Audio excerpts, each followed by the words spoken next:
Hey everyone, this is Kyle Lamont, the founder and host, with a quick update.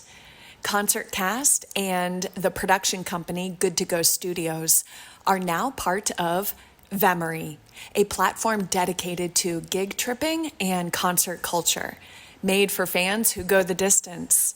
You can learn more about VEMORii at VEMORii.live. Here is where you can also subscribe to our new talk show. It's called Concert Chat, and it's the only video podcast reviewing music venues and the performance immediately after the encore, all from a car parked outside the venue. It's a ticket holder tell-all, but now for the origins of VEMORii, Concert Cast, the only immersive travel podcast recorded from on the road and inside the music venue. Thank you so much for listening, and I'll see you out there. Hey, I'm Kyle Lamont, your host of Concert Cast, a travel podcast exploring concert culture. And in my previous episode about Austin, Texas, I spend time with Scott Newton. He's the resident concert photographer at Austin City Limits, which is the longest-running music series in American TV history. And what started out as a conversation full of stories turned into part pep talk, part philosophical lesson on creativity. In this minicast, we expand on his beliefs and principles using a music video I directed many, many years ago as a way to analyze the maker process. And I hope for anyone listening, especially for artists, photographers, entrepreneurs, that Scott's words speak to you. Like, really speak to you like they eventually did for me. I dreamt about making love in a lighthouse. And the next day, while driving around down East Maine, listening to the song Sea of the Edge by Austin-based band The Bright Light Social Hour, a concept for a music video started to take shape. I should have prefaced this by saying that I've been making media for well over a decade. Video, photography, and podcasts are my focus, and I am just so passionate about producing because of the possibilities and the endless ways to collaborate. And my imagination can't help but create stories, especially when I listen to music while driving.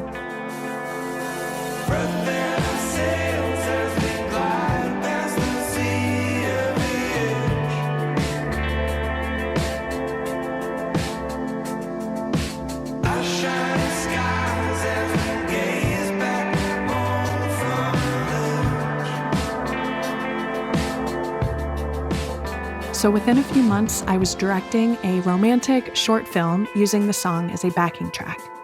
And the story was about two fiercely independent lovers who rendezvous at a lighthouse in Maine. The film, which I titled Love at Last Light, asks, are you better with someone or without? And if you are, then love, not fear, should light the way.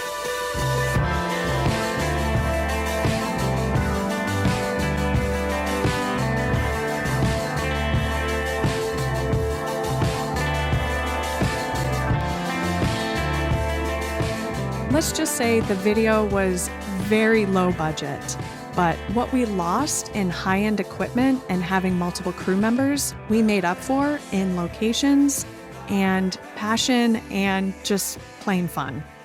We filmed during autumn in Maine, and the majority of the story took place at an actual lighthouse in Cutler called Little River. So my crew were my friends who work on a lobster boat in Cutler Harbor full-time.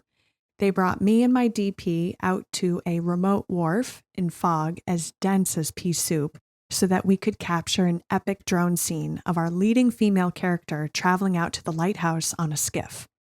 They made us warm meals and provided bedding for an overnight stay at the lighthouse, and my two other friends were cast as the independent lovers. When the sex scene arrived, it was priority to make sure to create space that was respectful and kind, and the set, well, if you want to call it that, was simply one of the bedrooms in the lighthouse keeper's quarters. The only things in frame were lace curtains, an antique bed made of maple wood with a handmade quilt, and a dresser with candles on top. After the nerves dissipated, a different type of emotion took over.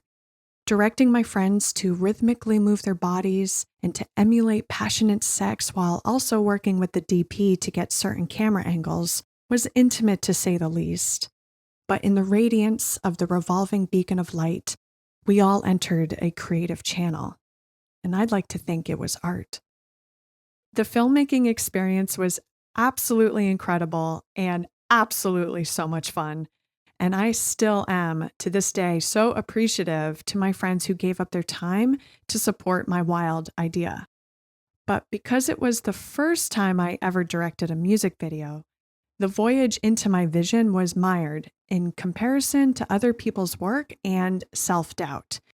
After we wrapped, I was so scared that this video would suck that instead of editing, I made up excuses and unnecessary problems. I stalled on the work necessary to complete the project.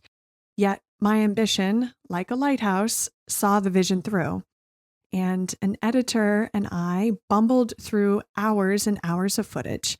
And when the film was finally complete, I sent it to the lead singer of the band, Curtis Rausch.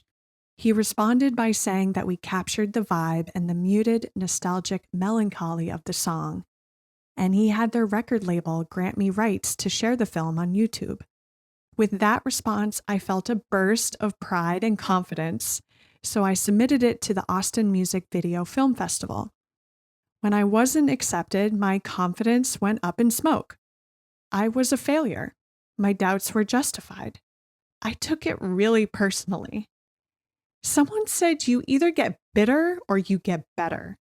So I stopped navel gazing and I booked a flight to Austin to attend the festival and see a few concerts.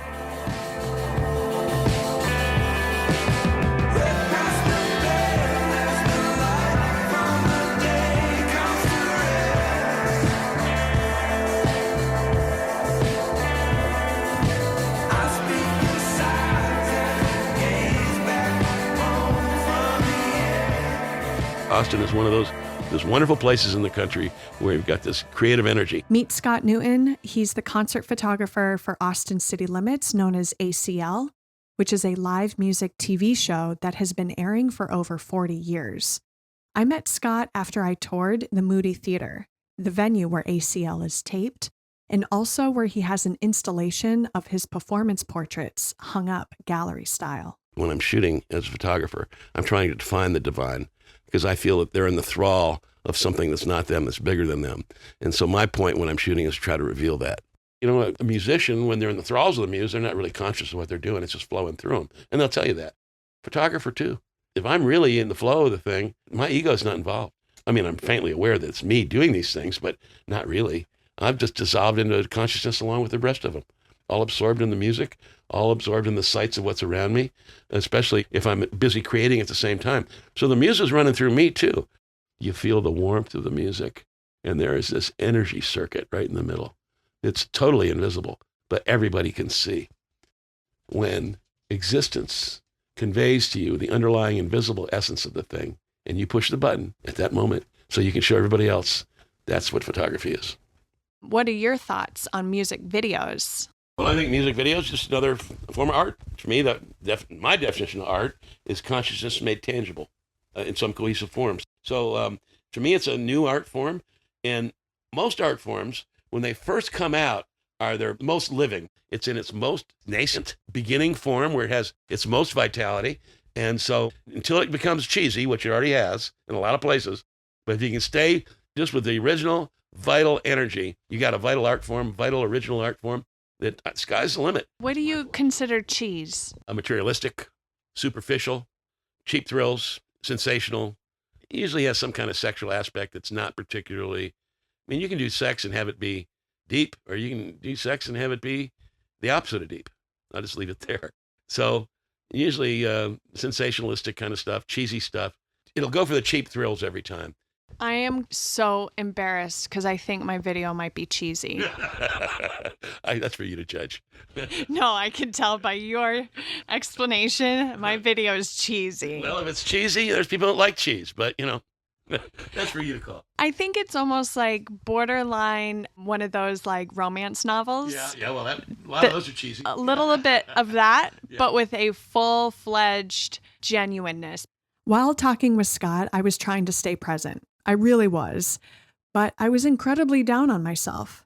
After spending 4 days of watching back-to-back mind-blowingly cool music videos made by wickedly talented filmmakers, I felt dejected, demoralized, numb, and closed off. So, to be honest, a lot of his words were going in one ear and right out the other.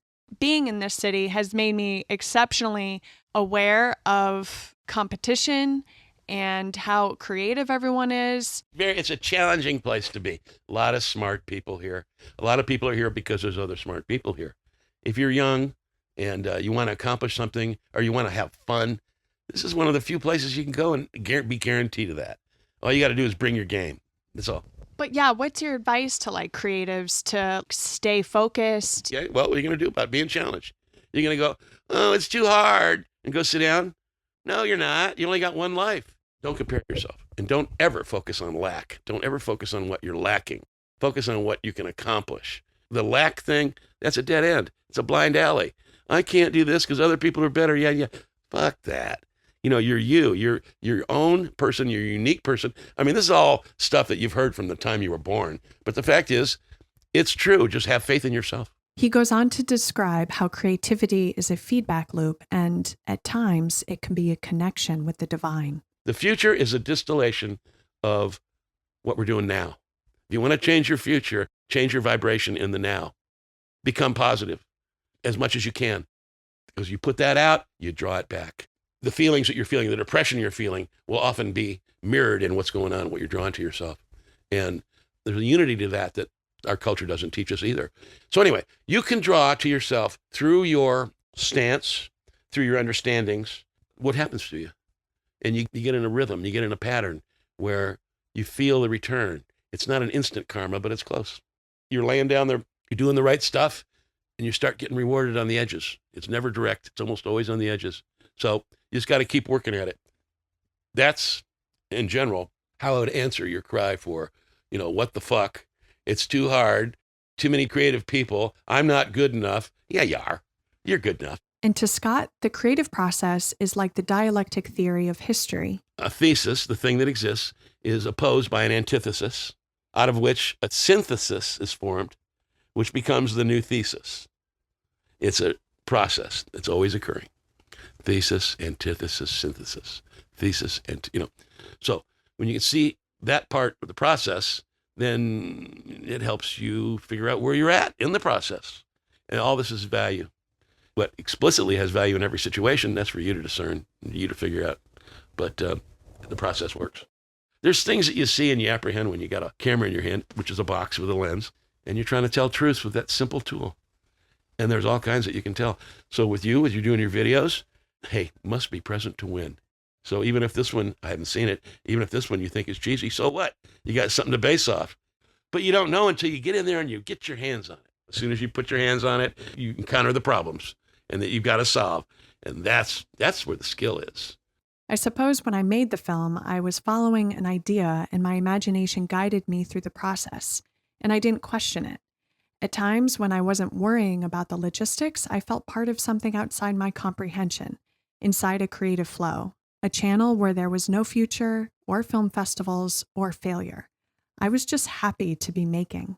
Popular is not what you're going for right now. You're trying to get good at the art form, trying to figure out where the problems are, trying to figure out if you have anything to say. These are all things you got to answer. And you answer them project after project after project after project until you die, until you're dead, until you're done. The years are lived. You've gone around the sun. You've gone around the sun so many times. You only get so many. So, do your best and then let it go. Don't have any remorse ever for anything that's in the past. The future is what you're doing now. Just stay focused on now. Stay good at now. And the future will unfold the way it's supposed to if you're doing the present well. Just do the present well. Just keep doing the present well. When I reflect on why I made the music video, it was for 2 reasons, I think. 1, I'd never been in love or had felt heartbreak. And 2, I really wanted to. This is your self-portrait. It's the thing you chose to see, the thing you chose to show. So in that sense, every picture you take is a self-portrait. Plus, you influence everything that you shoot, be it You're so close to your proximity that you're altering what the subject is aware of you. You could be altering it that way, or they're not aware of you at all. And just by their very obliviousness is a sort of a self-portrait as well. What's the quality of this thing that makes it individual, that makes it unique, that makes it different? And then you try to play that up, try to convey that thing. I'm glad I have this recorded because I'm going to push play when I need a little pep talk. Okay, good. I hope so. Hope you do. You could call me too if you want. I'll give you a pep talk on the phone. I would like that. I mean, this is a podcast in itself. It's just pep talks with Scott. Well, I could do that. I'm happy to share the things that I've uncovered. But you try to embody these things. They're not just inspirational phrases, but, become your MO, the reason you do stuff. All right, true confession. This interview was recorded 4 years ago, and I'm just now sitting down to write and produce this. I guess I've been stuck in the same fearful patterns as not wanting to edit the music video. I had this interview, and I didn't want to produce it because I was scared it would suck. And clearly I wasn't really hearing Scott talk to me. But not too long ago, I made a conscious decision to change that and start looking at the way I write and produce as a craft, as a daily practice. So when I opened up Scott's interview to produce this episode, I was gobsmacked. I pushed play on our conversation, and his totally present advice was just waiting for this version of myself to hear it. Spirit can see into the future. So there's a part of you, it's not your conscious part, but it's the intuitive part. And it sees, it apprehends what the future can be. It will guide you. It will deflect you along the proper course. So that when you lived a while and you look back, how the hell did that happen? It was because your spirit was coaxing you to the place you needed to be to have the lessons that you need unfold for you. The person that you are is what you'll draw to yourself. It's as simple as that. Humility is the foundation of growth. And in the years since I've made that music video, I've made a lot more media. Commercials, films, podcasts, photographs. I've been to a handful of film festivals and have even won some awards. And when I watched the music video back today, especially in light of Scott's recent words, I see myself, inward and outward. And I do still cringe at the cheesy parts of the video, but I see growth and acknowledge that experience was just a little piece of what Scott says, the wholeness of things. Our culture teaches us to break things up so we can apprehend them, but there's a wholeness that if we can learn to see the largeness, the holistic aspect, that's a whole other form of wisdom that our culture doesn't particularly teach, although human experience teaches us that that's where you're going, that's where you want to go. You want to understand the wholeness of things. What good are all the details if you can't put them together? So anyway, I'm just trying to talk about what music helps us do. It helps us see the wholeness of things. I hope that Scott's principles and beliefs can be the encouraging reminder you need to hold on to the joy and connection that making something can bring.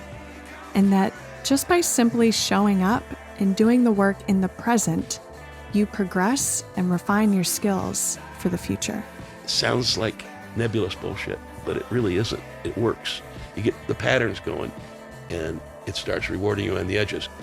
Now, is there some other mind, some other God thing making that happen? I don't know. I don't have a clue. All I know is it seems to work. Must be present to win. You got to keep hacking at it.